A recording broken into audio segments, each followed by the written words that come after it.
Bonsoir, bonsoir. Ah merde, y'a de l'écho. Ok, y a plus d'écho. Bonsoir. Musique est trop tôt. Attendez. Voilà. Incroyable. J'espère que vous allez bien. Bonsoir à toi, Benoît. Heureusement que tu puisses venir aujourd'hui. C'est cool. Ça va permettre d'être en direct pour cette émission de Curiosity. Et aujourd'hui, nous allons parler des atterrissages depuis l'espace. Mais avant ça, on va faire donc comme d'habitude la partie news, puis ensuite la partie sujet, et on pourra discuter ensuite ensemble du sujet de la semaine. Mais dans la partie news, avant même la partie news exceptionnellement, je sais pas s'il est là déjà, attendez, parce que sinon ça, ce n'est pas drôle. Il est pas encore là, le salaud. Le salaud. On va l'attendre. Je vais faire la partie news. Faut qu'il soit là pour ça. Mais donc, du coup, on va arrêter la musique. Sinon, je vais me faire DMCA. Et aujourd'hui, donc, dans Curiosity, nous allons voir les atterrissages depuis l'espace. Mais nous allons commencer tout d'abord par une petite partie news, hein, pas folle en ce moment. Bah oui, il est chez Twin, le salaud. Regardez-moi ce traître. Ah, mais, ouais, je sais, il joue à Jago Guesser là. Il peut. Mais je sais qu'à un moment, il va passer le connaissant, surtout que. Bon, on verra après. Donc, du coup, on va commencer directement la partie news. Cette semaine, pas des news assez folles. Surtout que s'il y en a, ils s'intéressent vachement à l'espace. Vous regardez sûrement Hugo Lisoire. Et étant donné que son DNDE, donc son actualité de la semaine, il a fait tous les mardis soirs. Et j'ai essayé d'éviter de rechoper des infos qu'il balance pour éviter un peu de trop. Voilà.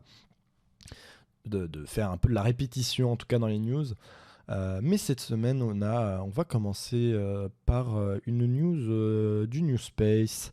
Et plus particulièrement du New Space asiatique. Un New Space qui n'est pas très très médiatisé. Mais ici, on va parler de Thai Space.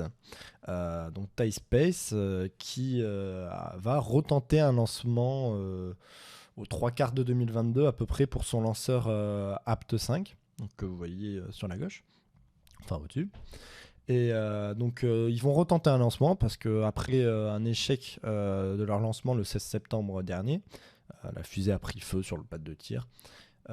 Cette fusée du coup de 3 étages va retenter de renvoyer une charge utile depuis le complexe de lancement orbital en Australie de Whalers. C'est Australian's Whalers Way, voilà, pour être précis. Et il va du coup envoyer une charge de 150 kg en SSO. SSO, c'est Sun Synchronous Orbit, donc c'est-à-dire une orbite en héliosynchrone en gros. Donc cette fusée donc a 3 étages, hein, assez surprenant pour sa taille, mais effectivement 3 étages qui peut transporter jusqu'à 300 kg en orbite géostationnaire si je me trompe pas. Donc une très bonne, un très bon produit. Yo FR Dark, comment ça va? Comment ça va? Et bienvenue sur Curiosity, à partie news.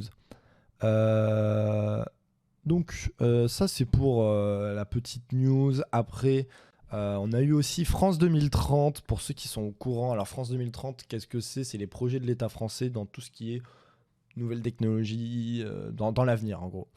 Et donc ils ont eu une petite partie dans cette conférence donc présentée par Emmanuel Macron, une petite partie spatiale où bon, pas grand chose de très très spécial a été annoncé, juste des objectifs placés comme le fait que la France ait un ou plusieurs mini-lanceurs réutilisables d'ici 2030. T'inquiète, y a pas de problème. Ça va. J'ai même pas fait gaffe. Et aussi des objectifs de mini satellites pour faire des constellations français. Alors bon, c'est des objectifs franchement très vagues parce que c'est actuellement tout le secteur du spatial qui tourne autour de ça.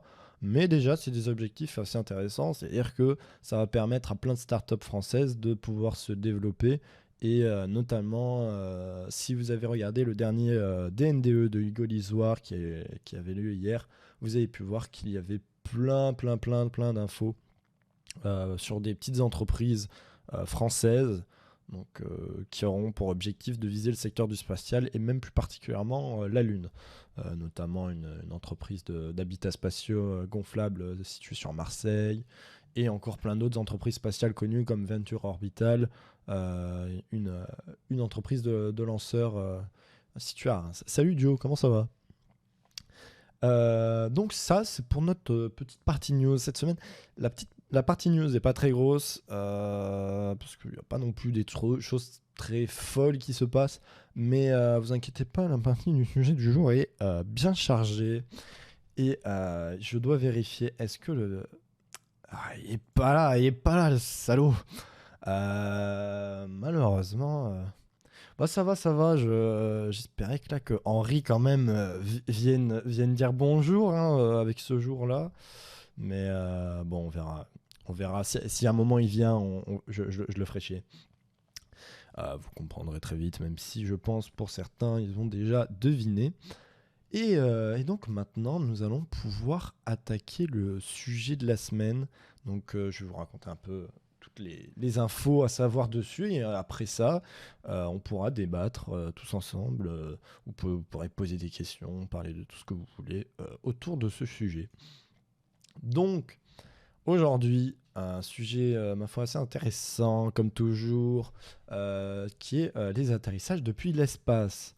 Alors, faire atterrir une charge depuis l'espace sur notre astre ou un autre astre, aujourd'hui, ça paraît comme acquis. C'est-à-dire que pour beaucoup de monde, même si ça reste quand même un truc quand même très très complexe. C'est-à-dire que parmi les phases de vol, c'est celle qui est considérée quand même la plus complexe et la plus dangereuse.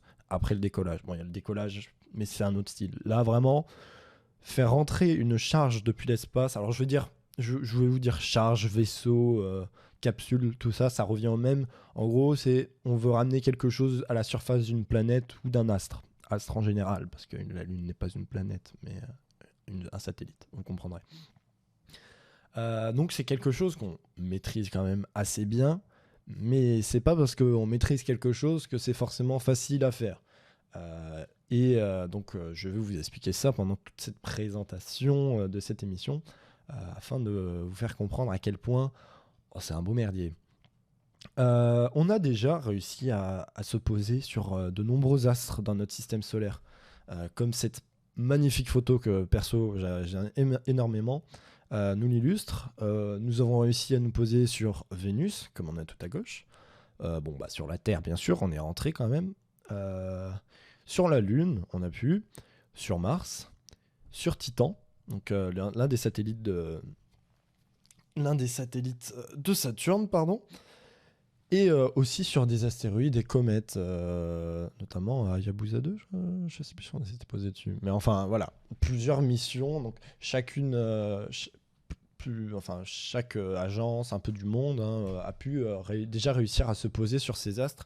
C'est assez intéressant parce que tous ces astres cités ont tous leurs spécificités. Et on verra que suivant les spécificités, différentes méthodes doivent être utilisées.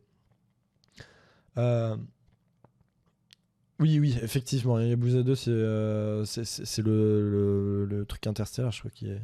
Attends, je vérifie, mais effectivement, là, je crois que par réflexe, j'ai dit Hayabusa 2, mais attends, on va vérifier ça. Hayabusa 2021, non, je ne savais pas que c'était une moto. Oui, si, voilà, lui, il s'est techniquement posé aussi. Hein. Donc Hayabusa 2, ça a été effectivement sur... l'astéroïde Ryugu, c'était pas Bennu, c'était Ryugu, où il y a eu une récupération d'échantillons dessus par un rover, et donc pour récupérer un échantillon, il faut techniquement se poser, même s'il est plus venu piquer, mais ça revient au même. Continuons, donc nous allons voir du coup tous les moyens actuels qui permettent de faire atterrir une charge depuis l'espace. Donc, ce qu'il faut savoir, c'est que quand on a notre charge, donc on part de l'idée qu'on est en orbite autour de l'astre sur lequel on veut se poser. Euh, pour pouvoir du coup se poser, il va falloir d'abord commencer à ralentir. Donc réduire suffisamment notre orbite, donc notre vitesse, pour que la gravité de l'astre prenne le dessus. Alors pour cela, il y a plusieurs manières qui peuvent être utilisées, donc, euh, dont le frottement de l'atmosphère qui peut être utilisé, comme on va le voir juste après. Donc après avoir effectué la bonne manœuvre, la plus adaptée pour suffisamment être en contact avec l'atmosphère de l'astre. Donc on peut utiliser plusieurs méthodes, notamment la rétropropulsion, donc tout simplement on pousse dans l'autre sens dans lequel on va, ou alors utiliser des manœuvres gravitationnelles pour se faire attraper. Il y a euh, plein de méthodes qui servent un peu à, en tout cas, se rapprocher le plus du sol de notre planète. Et donc pour cela, on va, voilà, freinage atmosphérique, c'est ça, c'est par l'utilisation des frottements du coup de l'atmosphère. Et on va donc pouvoir euh, venir à se rapprocher le plus possible de l'atmosphère de notre planète pour augmenter les chances de frottement afin de venir faire ralentir notre charge pour pouvoir la faire venir se poser. Alors, plusieurs outils du coup vont être utilisés pour réaliser cette manœuvre, notamment soit la structure même du vaisseau, donc sa simple surface de contact va pouvoir permettre de ralentir, ou même des parachutes qui vont du coup permettre d'augmenter la surface de contact. Donc plus la surface de contact avec l'atmosphère est grande, plus la force de frottement seront importantes et pourront ralentir du coup l'appareil. Donc cette méthode, elle marche très bien. Donc ici encore avec des parachutes, elle marche très très bien. Elle est très pratique. Elle coûte rien en énergie. C'est-à-dire qu'une fois le parapluie, non, par exemple le parachute, une fois qu'il est décollé, c'est bon. La structure, elle est juste là.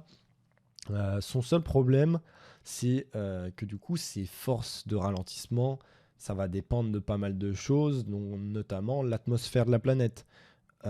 Si la planète n'a pas d'atmosphère, ou une atmosphère beaucoup trop fine, ça ne suffira largement pas à ralentir notre capsule ou notre charge.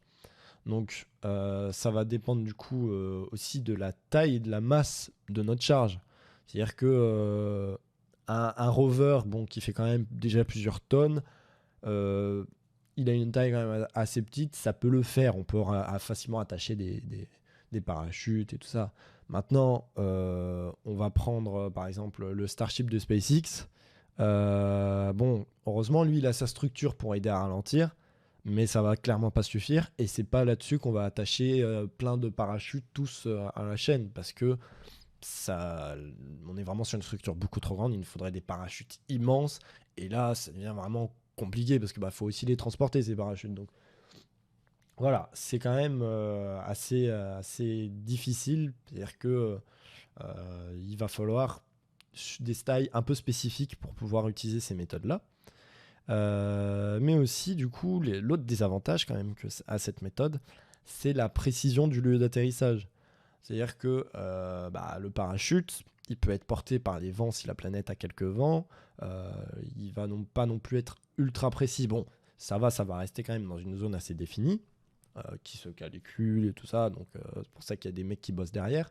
Mais en termes de précision spécifique, on va pas pouvoir se poser au mètre près. C'est-à-dire que si on venait à faire une base, venir à porter des charges par parachute, ça va être compliqué quand même parce que on peut pas faire poser exactement un pad d'atterrissage par exemple.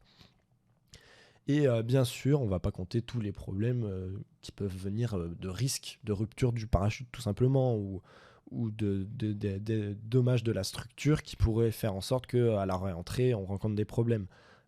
C'était, je crois bien, j'inverse toujours, mais je crois que c'est Challenger qui, à son entrée atmosphérique, justement, laissez-moi vérifier. Je sais pas pourquoi je l'ai pas noté alors que j'ai eu l'exemple là qui vient de me venir en tête. Ouais, non, c'est Columbia. Ok, Challenger c'est au décollage et Columbia c'est à l'atterrissage. Merci. Donc du coup, Columbia qui lors de son décollage a endommagé sa structure, ce qui fait que lors de sa réentrée, des gaz chauds du coup dus à la rentrée atmosphérique sont ont pénétré la structure et ont fait littéralement péter le vaisseau à sa réentrée. Donc, c'est pas une méthode non plus sans risque, même si, énergétiquement parlant, elle est très très efficace. On va donc maintenant voir une autre méthode qui est aussi très couramment utilisée, parce que, comme on a vu, donc les satellites, les parachutes, c'est très bien, mais sauf que ça ne va pas forcément suffisamment faire ralentir. Donc sur Mars, par exemple, on va pas mal ralentir, mais au bout d'un moment, il y a une vitesse critique qui est atteinte. C'est comme un mec qui saute en parachute, quand un mec qui fait genre sauter en parachute avant de développer skydiving, je crois, oui. Il va atteindre à un moment une vitesse max qui pourra plus atteindre et aussi plus ralentir par rapport à sa surface et tout ça. Et donc du coup, par exemple sur Mars, étant donné qu'on a une atmosphère assez fine, comme on avait vu dans un autre Curiosity, on est sur du genre 0,15% je crois de l'atmosphère, à revérifier, je me rappelle plus, mais on avait vu ça. Il va falloir du coup un autre moyen pour pouvoir ralentir toute cette méthode et donc toute cette charge, et c'est pour cela que la rétropropulsion du coup existe. Donc la rétropropulsion, c'est marrant, il y a un petit cadre. Pourquoi il y a un cadre? Attendez, incroyable, il y a un cadre. Bon écoutez, vous avez un cadre. Donc la rétropropulsion, ça consiste tout simplement à utiliser les moteurs, donc des moteurs pour ralentir la charge en poussant par opposition du sol. Donc c'est extrêmement efficace. C'est-à-dire que ça va permettre de ralentir très très vite suivant la puissance des moteurs, bien sûr. C'est précis aussi pour le lieu d'atterrissage. C'est-à-dire que on peut le faire diriger du coup pour le poser de manière précise, comme SpaceX utilise lors de la rentrée de ses boosters, et pouvoir atterrir sur une barge au mètre près. Le gros problème, c'est que donc, ça nécessite beaucoup de carburant. C'est-à-dire qu'il faut emporter ce carburant.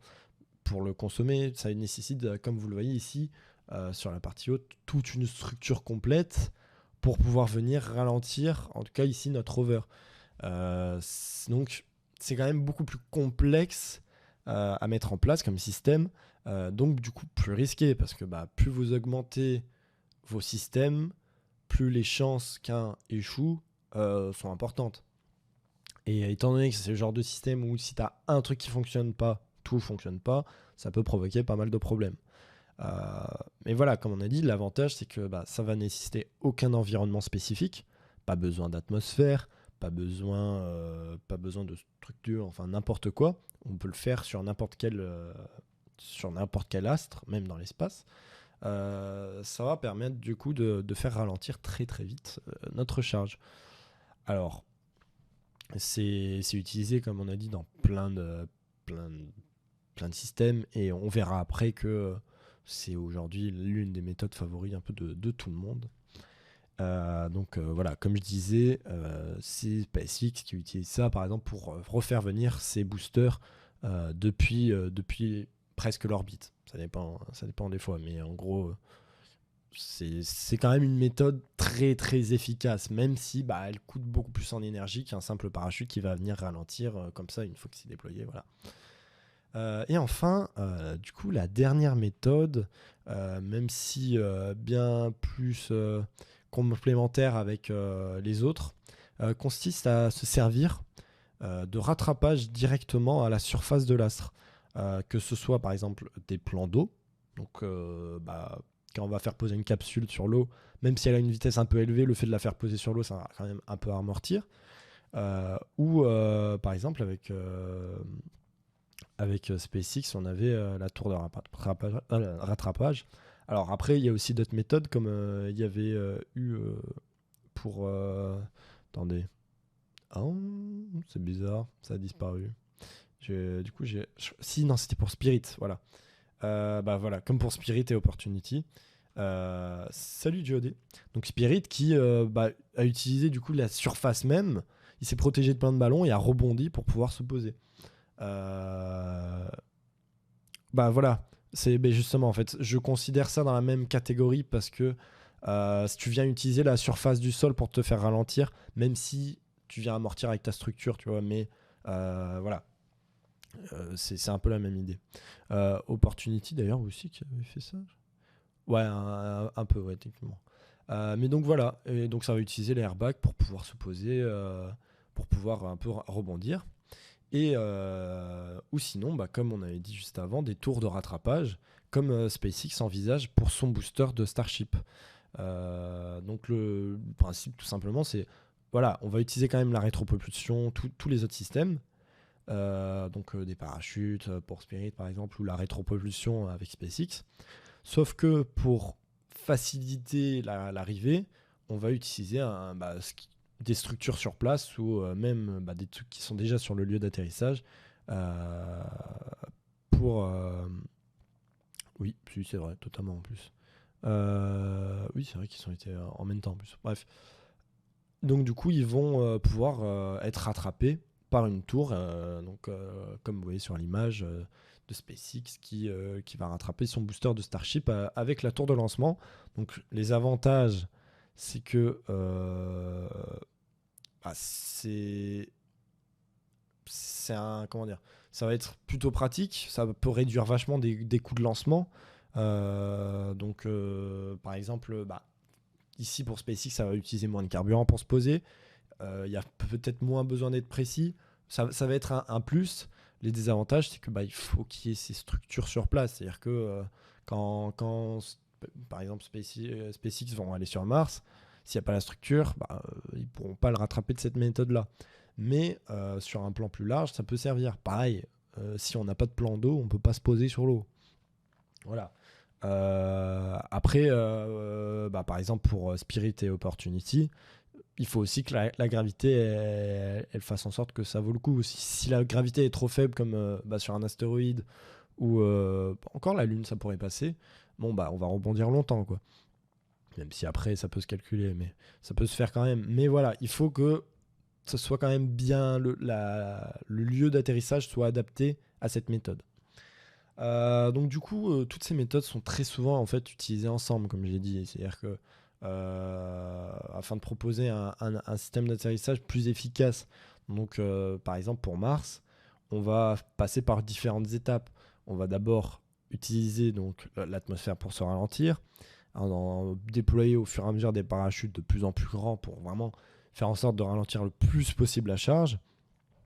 Et à la fin, on va utiliser, par exemple, pour Persévérance, on a eu ça, on va utiliser de la rétropropulsion pour venir poser le satellite à la surface. Donc, ça paraît super complexe, mais ça permet aussi de pas faire consommer trop. C'est-à-dire, si on faisait que la rétropropulsion, il faudrait transporter tout le fuel pour faire ralentir depuis l'orbite. Ça coûterait beaucoup trop cher. Donc, tout le monde va essayer un peu de jauger entre ces différentes méthodes afin de faire la meilleure manière pour pouvoir atterrir. Donc en tout cas la moins chère. Donc grâce à ces méthodes, comme j'ai dit, nous avons pu du coup atterrir. Je remets cette image parce que je la trouve vraiment magnifique. On a pu atterrir sur différents astres. Aujourd'hui, si on peut avoir des images comme ça ici, ou même avoir des informations quand même assez ouf sur les autres planètes de notre système, c'est grâce aux atterrissages justement depuis l'espace. Donc voilà, comme j'ai dit, du coup c'est un peu compliqué. La deuxième, c'est la Terre. La deuxième, c'est la Terre parce que techniquement on réatterrit depuis l'espace quand on vient de là-haut. Voilà. Donc là, je peux récapituler si tu veux, Diode. On a le premier où c'est Vénus. C'était les Russes avec les sondes Vikings, je crois. Ouais, tu la connais. La deuxième, c'est la Terre. La troisième, c'est la Lune, hein, ça se voit bien. La quatrième, c'est Mars. Puis ensuite, on a Titan, donc satellite de Saturne. Et enfin, on a. Alors ici, je crois que c'est de la sonde de Huygens. Je crois qu'il avait pris ça en photo. Ah non, Huygens, c'était la mission pour Titan, pardon. C'est peut-être Rosetta, j'y pense. Donc il s'est peut-être pas posé. Si. Alors non, ça devait c'est peut-être des images qui ont été récupérées pour justement sur pour Hayabusa 2. Donc voilà, ça permet d'avoir des belles photos quand même. Ça se fait. C'était pas Viking pour Vénus? Attends de voir. Non, c'était le programme Viking, mais c'était pas la. Ah non, pour Rosetta. Ah ok, d'accord, ok. Ah oui, bah oui, oui, oui, ok, ouais, c'est bien. Mais moi, je me rappelle plus, j'ai l'impression que c'était posé sur Rosetta. J'avoue que moi, les comètes, c'est pas la partie qui me. Voilà. Je sais pas qu'on s'était posé sur autant de planètes. Ouais, mais c'est assez surprenant parce qu'on ne sait pas trop. Après, même techniquement, on pourrait dire qu'il y a d'autres planètes sur lesquelles on s'est posé. Par exemple, la sonde Cassini, en fin de vie, ce qu'elle a fait, c'est qu'elle est venue se jeter dans la gueule de l'atmosphère de Saturne. Après, Saturne, son corps rocheux, il est très profond. On va pas venir y poser quelque chose parce que les pressions sont vraiment beaucoup trop abusées. Mais après, techniquement, est-ce qu'on peut dire que elle s'est posée? Bon, pas vraiment. Mais voilà, on est allé pas mal un peu partout. Donc voilà, là maintenant, on va pouvoir avoir 7 minutes discussion. Donc n'hésitez pas si vous avez des questions, continuez, c'est bien. C'est compliqué, mais survoler toutes les planètes du système solaire. Ouais, ça on avait fait avec les sondes voyageurs. Hein, la plupart, elles ont littéralement, grâce aux assistantes gravitationnelles, permis de voyager tout à travers le système. Et aujourd'hui encore, les sondes voyageurs, elles sont bien, bien, bien loin. Si tu connais rien sur le sujet, t'es au bon endroit. Du moment que t'es un peu curieux. C'est titre, incroyable. Sonde Voyager et New Horizon. Oui, aussi, oui. C'est vrai que New Horizon, on l'a fait aussi. Mais voilà, il y a eu pas mal de missions et encore d'autres missions qui sont à venir pour ça. Je crois notamment là en ce moment, on a des sondes qui vont survoler Mercure. C'est une sonde japonaise, si je me trompe pas. Alors elle va survoler, je crois pas qu'elle va se poser. Mais tu peux nous parler d'Elon Musk. Oh là là là là là. Faudra une émission à lui tout seul. Ça va être compliqué, mais en vrai, techniquement, on en avait déjà parlé dans le Curiosity sur le New Space. D'ailleurs, bientôt, tous les Curiosity seront sur la chaîne YouTube. Je suis en train de voir pour les transférer. Donc, s'il y en a, vous avez loupé et qu'ils sont plus disponibles sur Twitch, vous pourrez aller les récupérer. C'est Bepi Komolobo. Ah oui, mais il n'y a pas une sonde japonaise qui voulait y aller aussi récemment, là, qui est en route. Je sais plus trop. Faut que je regarde. Mais oui. Ah oui, Bepi Colombo. Oui, non. J'étais en mode putain, ça fait pas japonais. Ah oui, ouais, c'est origine japonaise. Mais ok, ouais, donc nickel. C'est bien Bepi Colombo, merci. Donc oui, on continue activement à explorer et c'est pas fini. Il y a plein de projets qui sont en cours. Notamment des projets très cool, pas forcément se poser, mais à rester en survol. Par exemple, on a pour faire envoyer des ballons dirigeables dans l'atmosphère de Vénus. Ça, c'est trop cool. Ou encore Titan, qui est la cible de pas mal de projets, notamment Dragonfly. Dragonfly, je crois que donc ça sera un drone nucléaire, hein, littéralement, qui sera envoyé sur Titan. Je vérifie, hein, c'est bien Titan. Ouais, c'est Titan. On a trouvé déjà de la vie. Non, pas encore. Mais t'inquiète pas que le jour où ça arrivera, tout le monde sera bien au courant. Sur les planètes avec des fortes pressions atmosphériques ou sur des planètes gazeuses, est-ce qu'on peut envisager de faire atterrir quelque chose du sens où on le ferait flotter? Alors, on pourrait... Alors, c'est là que ça dépend. Par exemple, Vénus, qui a une très forte pression atmosphérique, je crois elle est de 9 bars. Attendez. On a déjà réussi à poser quelque chose, malgré le fait que la pression atmosphérique soit très forte. Mais après, comme je l'ai dit, on peut mettre aussi des ballons dirigeables, c'est ce qu'on va essayer de mettre un peu en orbite. Après, pour des planètes comme Saturne, je pense que ça serait vraiment compliqué parce que déjà la pression elle est progressive, donc il n'y a pas un stade où on peut poser le truc et il tient tout seul. Par contre, techniquement, on pourrait envoyer des dirigeables sur Saturne. Par contre, après, avec les vents qui vont se taper dans la gueule, bonne chance. Plus les radiations et tout ça. Bon, quoique non, en vrai, radiation, il y a un bon champ magnétique, mais voilà. Ouais, non, c'est 93 bars, pas 9 bars. Je savais qu'il y avait un 9, parce que la semaine dernière, non, c'était semaine d'avant encore, quand on avait parlé de terraformation, j'étais en mode, attends, il y avait un 9. Mais oui, 93, c'est pour ça que je me disais que 9 bars, c'est quand même pas beaucoup. Mais merci. Non, ça, c'est effectivement pour faire flotter. Bah oui, voilà, des ballons, voilà, comme on a dit. Oui, 93 fois plus que la Terre. Et bah, ça pique. Si vous voulez savoir comment on pourrait venir à terraformer cette planète, n'hésitez pas à aller voir le Curiosity qu'on avait fait sur la terraformation. C'est plutôt intéressant. Mais oui, après voilà, comme Jodé t'avais demandé, on n'a pas trouvé de la vie. Par contre, de plus en plus, on vient à trouver des preuves que sur d'autres astres, on avait de la flotte. Ou on a toujours de la flotte. Donc bah, là, récemment sur Mars, on a vu qu'il y avait eu bien de la flotte. On est quasiment sûr. Donc bon, maintenant à chercher des fossiles, hein, parce que je sais pas si on trouvera la vie. Mais après, on a des planètes comme Encelade, je crois. Encelade et Europe, pour lesquelles on suppose qu'il y ait un océan liquide sous la surface. Parce que on a déjà vu des geysers immenses sortir jusqu'à l'atmosphère. Bref. Il y a une planète de possible pour vivre. Alors, si on défonce la Terre, y a-t-il une planète possible pour vivre? Alors, pour l'instant, non. Après, voilà, comme je disais, si on venait à réussir à terraformer, ouais, peut-être. Mais on n'y est très clairement pas pour l'instant. Pour l'instant, on n'a pas, dans notre système, en tout cas, une planète pour vivre. Lors de vol habité, quel est le rôle du pilote au moment de l'atterrissage? Aucun. C'est ça, pour l'instant on meurt tous. En fait, un pilote dans un vaisseau, pour l'instant, c'est un peu de la merde. C'est-à-dire que on dit pilote, mais en vrai, ils pilotent que dalle. C'est-à-dire que ils peuvent faire des trucs manuels, c'est-à-dire qu'ils peuvent venir se faire désorbiter volontairement, mais la plupart des trucs, c'est contrôlé à distance par ordinateur depuis le sol. C'est-à-dire que on va venir pousser et ensuite toutes les phases se déclenchent automatiquement suivant un protocole. Donc le pilote, lui, et puis pendant la réentrée, le pilote, il est pas en mode ok, tranquille, je manipule tranquillement le vaisseau. Il est surtout collé à son siège en train d'en chier parce que ça tremble à mort et qu'il fait 80 degrés dans la cabine. Bon, plus maintenant, ouais, mais voilà.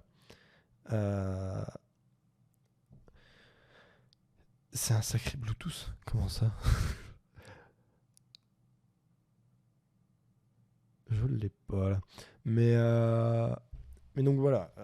C'est vrai que là, pour les pilotes, pour l'instant, à l'atterrissage, ils font pas grand chose. C'est-à-dire que, en fait, le truc, c'est que pourquoi. Oui, bah c'est ça, oui. Là, oui.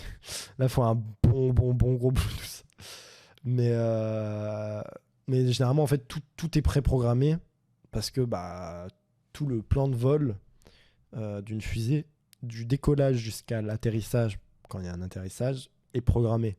C'est-à-dire que quand on va envoyer la fusée, on va savoir exactement où elle va passer. Et généralement, quand ça vient à dévier un peu, on va commencer à se dire, il y a une couille. Les gars, on a un problème. Mais c'est notamment ce qui... ça arrivait plein de fois. Hein. On va arrêter de citer les nombres de fois. Mais récemment, c'était par exemple Virgin Galactic qui a décalé de son plan de vol et ce qui lui a voulu d'être cloué au sol. Et la FAA qui a commencé à inspecter. Donc ça, on en avait parlé dans les actualités des semaines dernières. Mais voilà, tout le plan de vol est défini pendant la conception même de la fusée. Là, je sais qu'actuellement, nous, on est en train de projet dans l'association où je travaille. On est en train de bosser sur un projet de fusée sonde, donc qui fera 5 mètres de haut et 30 cm de diamètre. Donc, on n'est pas forcément sur une grosse fusée, mais quand même, cette fusée-là, on est déjà en train de voir pour le plan de vol. Il y a déjà toute une équipe qui est en mode, ok, telle hauteur, il faut qu'il y ait tout va se passer comme ça. Ils doivent tout calculer à chaque fois, à chaque instant, qu'est-ce qui va se passer. Donc voilà, ça c'est un truc, pour ça que l'atterrissage aussi, on va pas faire en mode, bon allez, on improvise les gars. C'est déjà arrivé que la fusée tape une comète ou une autre par erreur. Alors, les collisions, alors ça dépend ce que tu veux voir. Par exemple, on a déjà eu, c'était notamment SpaceX avec la Falcon 1, qui au décollage, en fait, ils allaient en orbite. Puis au moment de la séparation, le premier étage, qui devait se séparer et partir, avait encore un peu d'impulsion et viennent retaper du coup la fusée derrière. Ce qui fait que ça génère pas mal de problèmes généralement. Donc ça arrivait. Et même après, on peut parler aussi de collisions entre satellites. Je pense qu'on en parle assez, mais en orbite, il y a plein de satellites et on fait plein de manœuvres d'évitement tout le temps pour pouvoir éviter qu'ils se collisionnent, mais il y a déjà eu des cas de collision entre satellites. Et pareil, la station spatiale, elle se fait percuter par des micrométéorites assez souvent. Il y a notamment des photos assez... vous pouvez regarder Impact Cupola Station Spatiale. Vous allez voir des petits impacts qui sont faits sur les vitres de la station qui montrent qu'ils se font percuter par des petits trucs. Après, jamais rien d'impressionnant. Oula, du texte. Donc ça veut dire que tout est précalculé dès le départ au centimètre près, ou bien est-ce que les vaisseaux ou les technologies sont capables d'adaptation en fonction des vents, de la topographie et des lieux, etc. Alors, oui, en gros, à peu près. C'est-à-dire que il faut quand même que le système puisse s'adapter, mais sinon, vraiment, tout est calculé dès le départ. Après, s'il y a des trucs où, par contre, ça va s'adapter, notamment... c'est compliqué à dire, en vrai. Mais, en tout cas, dans tous les exemples que j'ai, c'est plutôt... non, tout est calculé, en fait.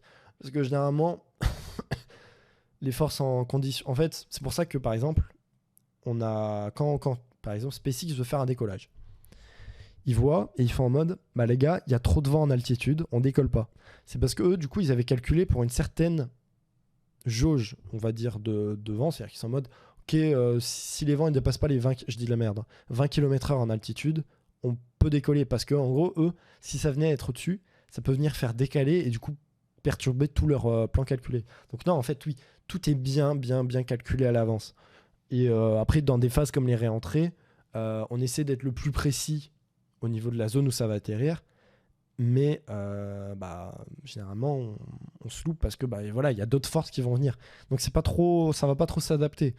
Après, par exemple, le cas où on se dock à une station, là par contre ça va prendre les images et ça va calculer, donc ça va un peu s'adapter à la situation. Ça va pas être en mode on doit pousser tant. C'est-à-dire que là par contre ça va plus s'adapter pour contredire tous les problèmes qu'il y a eu avant. Donc voilà, aussi quand même, il y a un peu d'autonomie de temps en temps, mais voilà. Alors pour le coup, depuis des milliers de planètes extérieures, en dehors du système solaire, certaines d'entre elles pourraient être habitées. Ah oui, non mais ça oui, hors de notre système, oui. Mais voilà, comme on dit, la route est longue.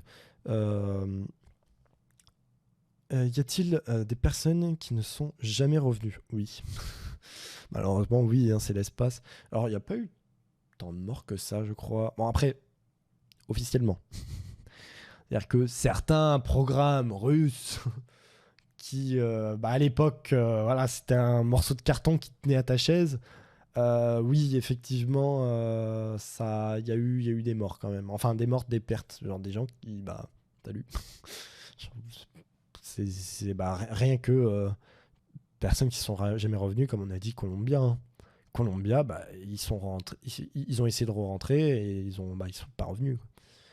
Donc, en tout cas, jamais revenus dans le sens où ils sont morts. Mais par contre, jamais revenus en mode ils sont toujours là-haut et ils comptent pas revenir. Pour l'instant, non.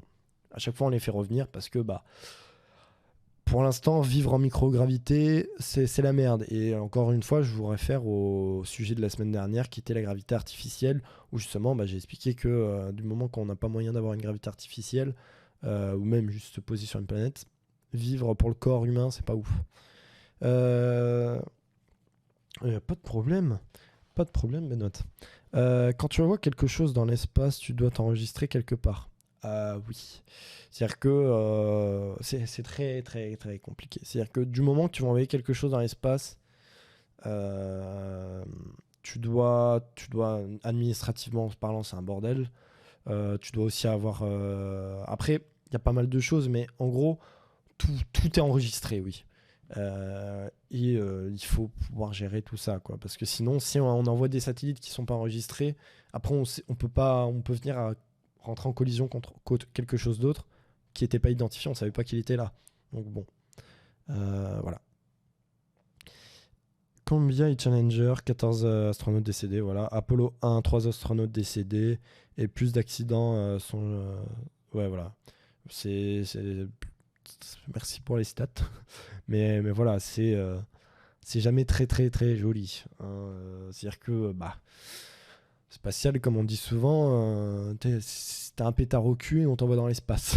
Donc, une chance sur deux que ça pète pas. Alors, l'ISS va atterrir un jour. Atterrir, je ne dirais pas. Par contre, un jour, elle a de fortes chances de se faire désorbiter et désintégrer dans l'atmosphère. Après, il y a des projets pour qu'elle soit rachetée par des entreprises privées et tout ça. Mais en tout cas, jamais on va venir la faire poser. C'est-à-dire que soit on la laisse là-haut et on l'entretient et ça coûte des millions, soit on vient la détruire dans l'atmosphère. Je pose la question car j'ai l'impression que les Russes font un peu comme ils veulent. Alors oui, aujourd'hui les Russes ils font même pas un peu comme ils veulent, ils font juste rien. C'est-à-dire que bon, en vrai non, je rigole, mais ils ont quand même un programme assez développé, surtout en collaboration avec l'Europe et tout ça. Hop, attendez, voilà.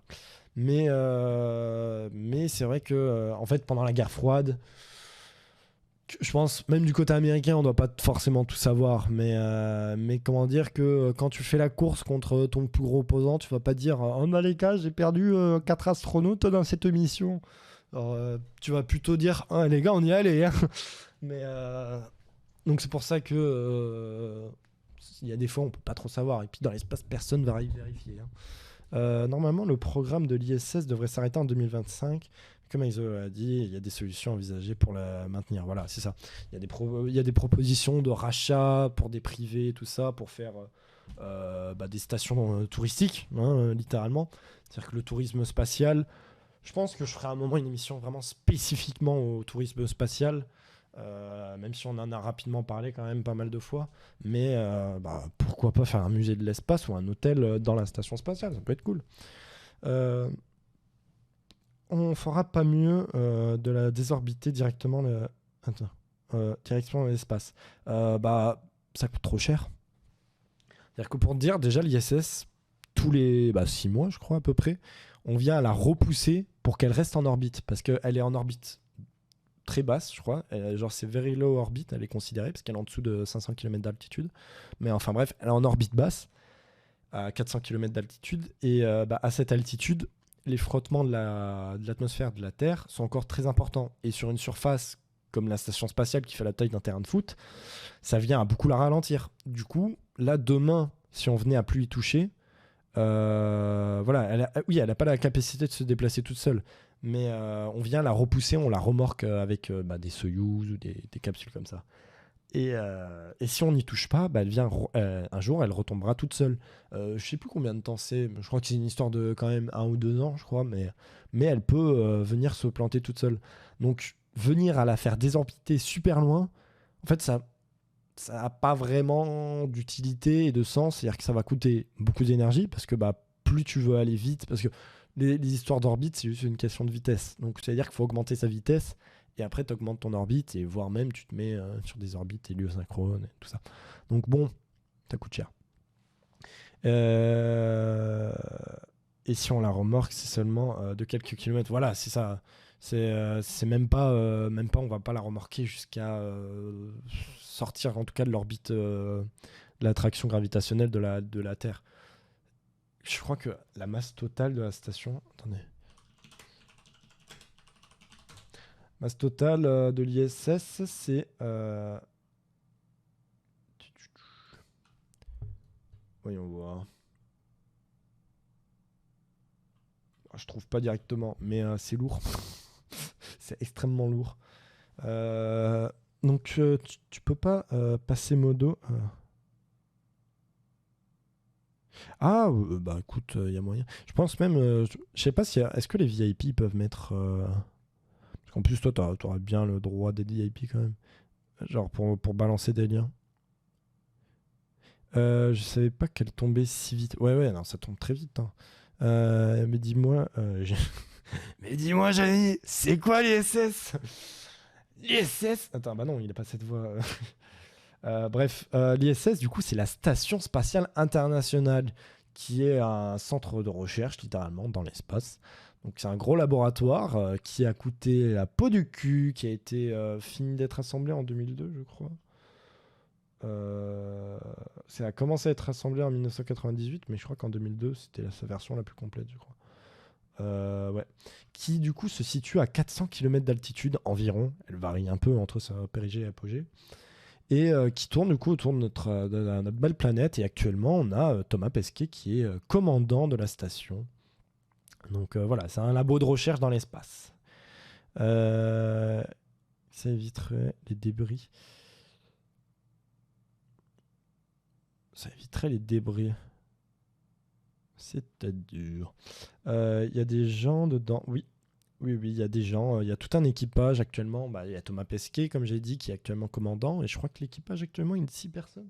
Généralement, c'est des équipes de 6 qui tournent. Mais je crois que oui. L'ISS fait 420 tonnes. Merci beaucoup. Et a coûté 150 milliards d'euros. Sachant que 150 milliards d'euros, je crois que c'est juste le prix de la structure même.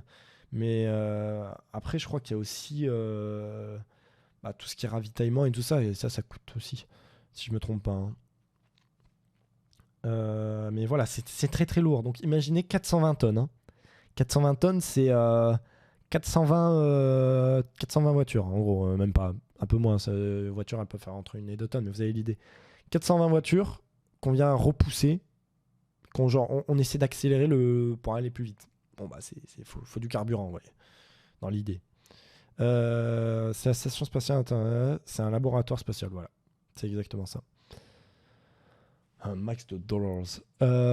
Donc, voilà. C'est plutôt intéressant. Ah, je crois que Henri est ici. Henri, bon anniversaire. Je sais pas si il entend. Je sais qu'il voit le chat. Mais en tout cas, bon anniversaire à Henri, un modérateur de cette chaîne. Et aujourd'hui, qui fête son anniversaire. Envoyer à la station dans l'espace éviterait les déchets, débris, etc. Ah, bah alors, pas vraiment. C'est-à-dire que si on l'envoie dans l'espace, il reste dans l'espace.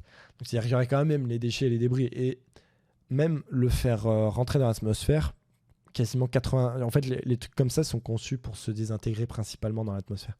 Donc c'est-à-dire qu'on pourrait la désorbiter et la plupart des trucs se désintégreraient. Donc il n'y aurait pas tant de débris que ça.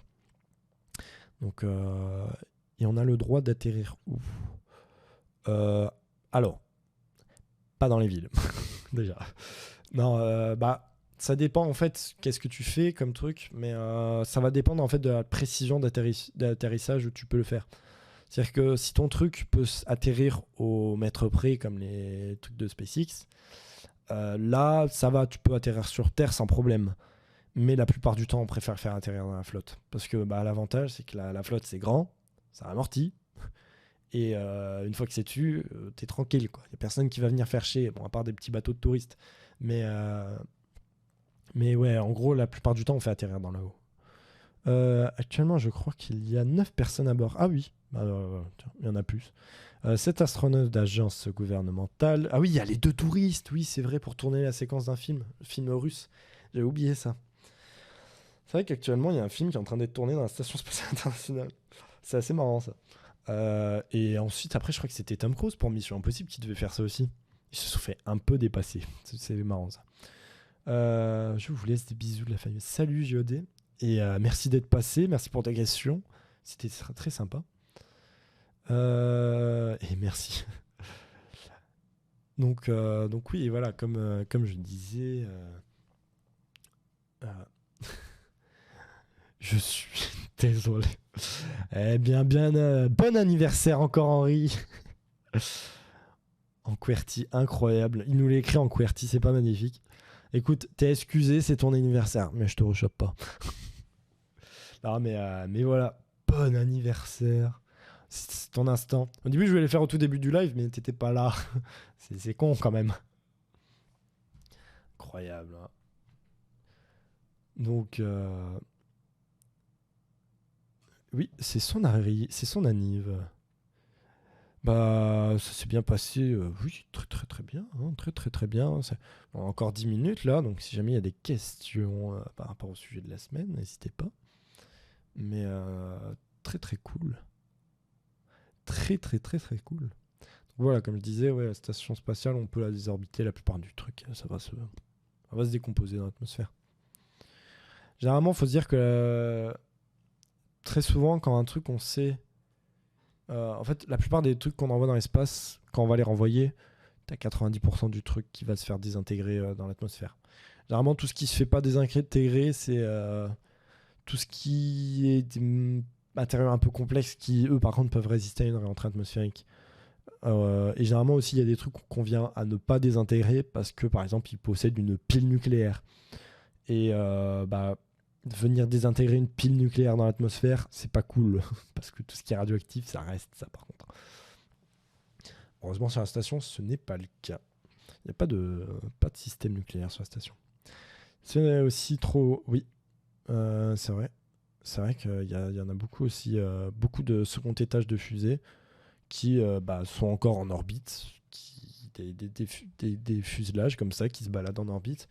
C'est là que viennent tous les problèmes aussi de débris spatiaux. Quand on parle de débris spatiaux, c'est tout ce qui est satellites qui sont plus utilisés, mais aussi tous ces morceaux de fusée qui ont servi d'envoyer des trucs, mais qui peuvent plus être accessibles aujourd'hui. Et ça, il y en a beaucoup. Beaucoup, beaucoup, beaucoup. Mais après, ça, voilà. Si on venait à pouvoir les faire réentrer dans l'atmosphère, ça va. Et bon, par contre, ouais, c'est vrai que les fuselages de fusées, voilà, comme tu dis, ça, c'est très résistant. Donc ça, par contre, ça peut résister à une rentrée atmosphérique. Parce que là, on est sur des alliages. Si la fusée vient à se décomposer au décollage, c'est un peu con, quoi. Parce que au niveau des forces, c'est un peu la même idée. Vite fait. Même si c'est plus puissant quand même l'atterrissage. Hein. Tu prends plus dans la gueule. Donc c'est pas mal. Ok.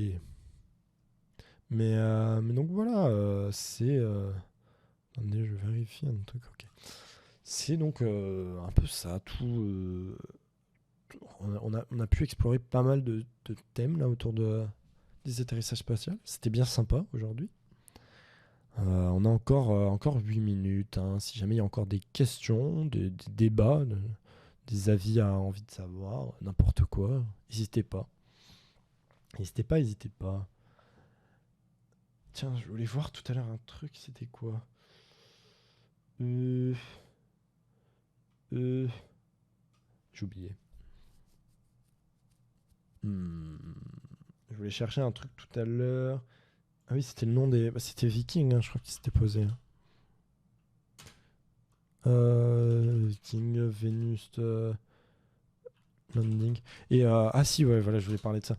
Il y a aussi encore, donc j'avais parlé de la Dragonfly sur Titan, mais encore d'autres projets aussi, même étudiants, qui vont atterrir sur Titan. Notamment le projet... merde. J'ai oublié le nom. C'est pas Prometheus, c'est... attendez, laissez-moi aller voir mes mails.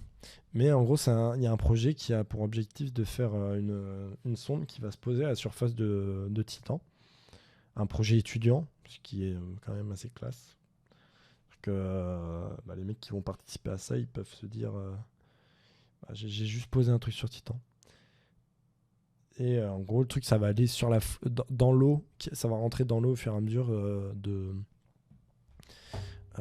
d'un lac de méthane dans l'eau, dans le méthane, pardon, dans les lacs de méthane de Titan. Est-ce qu'il y a des technologies d'atterrissage complètement what the fuck qui sont envisagées par quelques scientifiques allumés? Alors, oui et non. C'est un peu complexe quand même comme question, mais en gros, techniquement, on en a. Genre, par exemple, on peut, si on veut imaginer, aujourd'hui, je crois pas. En termes d'atterrissage. Des lancements un peu what the fuck, on en a plein. Ça, il y a plein d'idées à la con. Ça, on est fort. Après, en termes d'atterrissage, je réfléchis vite fait. Ouais, c'est vrai qu'en atterrissage, est-ce que... Ouais, le truc, généralement, atterrir, c'est juste se faire ralentir. Donc, on peut utiliser des manières un peu what the fuck pour se ralentir, notamment des bombes nucléaires, par exemple. bombes nucléaires, tu les tires à ton cul et tu les fais péter et ça te fait ralentir. Mais c'est un peu violent. Pour altérer, c'est un peu violent quand même. Ah bah tiens, tant que j'y pense, on a cours de sûreté de fonctionnement. Et en janvier, on devra présenter un prototype de fusée à eau dans laquelle on devra placer un œuf et le faire atterrir sans casser l'œuf. Si t'as des idées, je suis preneur. Oh, intéressant. Faire cuire l'œuf. Faut pas le faire cuire, je pense, à mon avis. Euh, Faut faire atterrir juste l'œuf. Donc ça veut dire que c'est pas en mode faire atterrir toute la fusée. Juste faut que l'œuf, lui, il atterrisse. Bah tu fais pas décoller ta fusée à eau. Non, non, en vrai, attends, je réfléchis. Le mieux, faudrait... Déjà, faut pas que l'œuf il soit découvert. Et bah déjà, un parachute, ça peut être très efficace. Après, le problème, c'est qu'il faut bien qu'il se déploie. Mais un parachute, avec ça peut être super efficace par rapport à la taille de l'œuf. Et ensuite, je pensais à une coque avec des ressorts. Alors, pas de ressorts. Je crois pas qu'il faut utiliser des ressorts. Par contre, c'était... j'avais vu une vidéo à l'époque. En gros, il y avait un concours justement où il fallait faire atterrir euh, un œuf, dropper un œuf et pas qu'il se casse à l'arrivée. Et là, presque, il faudrait utiliser, si ça n'a pas un but d'être réutilisé, faut utiliser une structure autour qui a pour objectif de se casser. En gros, l'objectif, c'est... Donc, tu essaies d'utiliser un parachute quand même pour pouvoir venir poser ton truc. Et oui, voilà, c'est techniquement le ressort, il va transmettre l'énergie. Alors que si tu utilises par exemple une cage dans laquelle tu mets ton œuf, mais cette cage, l'objectif c'est que elle puisse venir avoir des structures qui peuvent se rompre en cas de contact. C'est-à-dire que si tu viens faire en sorte qu'en contact ça va rompre, ça va permettre du coup de casser, de libérer cette énergie pour éviter qu'elle rentre dans l'œuf. Après, tu peux utiliser. En fait, déjà, un petit parachute, ça peut être super efficace. Le truc, c'est que. Bon, si, ça se fait déployer facilement sur une fusée à eau. Et, et après, il faut. En vrai, tu utilises de la mousse, hein. Vraiment, ça paraît con, mais tu utilises une petite cage en mousse. Et déjà, ça va pas mal absorber, en fait. Donc, ça, mousse plus parachute, c'est bon, c'est parti, hein. Qui s'est déformé, oui. C'est bien. Et sinon, parachute, oui. Ok. Ouais, bah voilà, hein. Mais un petit parachute, tu sais, je sais pas si tu vois ce que je veux dire, mais il y avait des petits bonhommes, des petits trucs qui faisaient pas très haut, des petits bonhommes parachutistes. Tu les jettes et ensuite ils se droppaient en parachute. Même un parachute comme ça suffirait en tout cas à ralentir pas mal. Euh, il faisait tomber un œuf de 15 mètres, je crois. Oui, c'est fort possible, hein, il y a plein de trucs comme ça. Euh, voilà, après, c'est vrai que pour pas que l'œuf se casse, en fait, là, faut un peu mélanger plusieurs techniques. C'est-à-dire que, bon, si tu utilises juste de la mousse, ça peut marcher, mais ça peut être chaud. Juste le parachute, il suffit que t'aies pas de chance et que tu tombes sur un caillou à l'atterrissage, t'es mort, ou si c'est sur du béton. Après, ça dépend aussi voilà, de ton lieu d'atterrissage. Si t'es dans un champ, il y a moins de chances qu'il se pète que si t'es sur une route bétonnée, un parking, tu vois. Donc faut connaître aussi le lieu d'atterrissage. Euh, ouais, moi c'est vrai que je crois que ça me dit un truc aussi, cette vidéo où il dropait un œuf de 15 mètres. C'est pour ça que j'y pense. Mais pareil, j'avais vu une vidéo d'un anglais où ils utilisaient des pailles, je crois. Mais ça reconfirmait. En gros, c'était un truc projet d'université pareil, où ils étaient en mode bah, vous pouvez faire dropper un œuf d'une certaine hauteur sans qu'il pète en utilisant juste des pailles. T'es en mode d'accord. Des pailles, d'accord. On parle bien des petits tubes en plastique là. Pour le fun, ils ont fait venir un matériel hyper cher. Oh, oui, bah, en vrai, après, oui, ça marche, hein. C'est-à-dire que si tu utilises quelque chose qui est très. Qui a bah, une force d'absorption assez importante, comme un truc de balle rebondissante, du plastique comme ça, ouais, là, ça va bien marcher. Mais l'objectif, ouais, en gros, l'objectif, c'est de faire soit libérer l'énergie par rupture, soit absorber cette énergie. Donc, après, voilà, hein, faut étudier tous les cas possibles. Il y en a plein de méthodes, mais ouais, C'est ça l'idée en gros. Mais attendez, je vais essayer de retrouver vite fait le nom. Ah, attendez, pof. Le nom du projet étudiant là, qui a pour objectif d'envoyer un truc. Présentation des projets. Voilà. Parce que du coup, dans l'école où je suis, il y a une grosse association spatiale dans laquelle je participe aussi.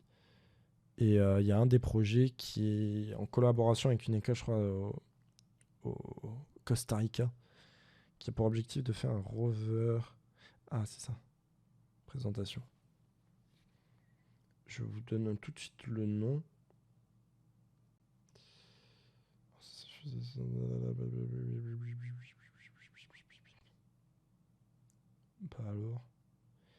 Bah alors. Ah voilà, c'est Star Rover. Voilà, Polaris. Projet Polaris.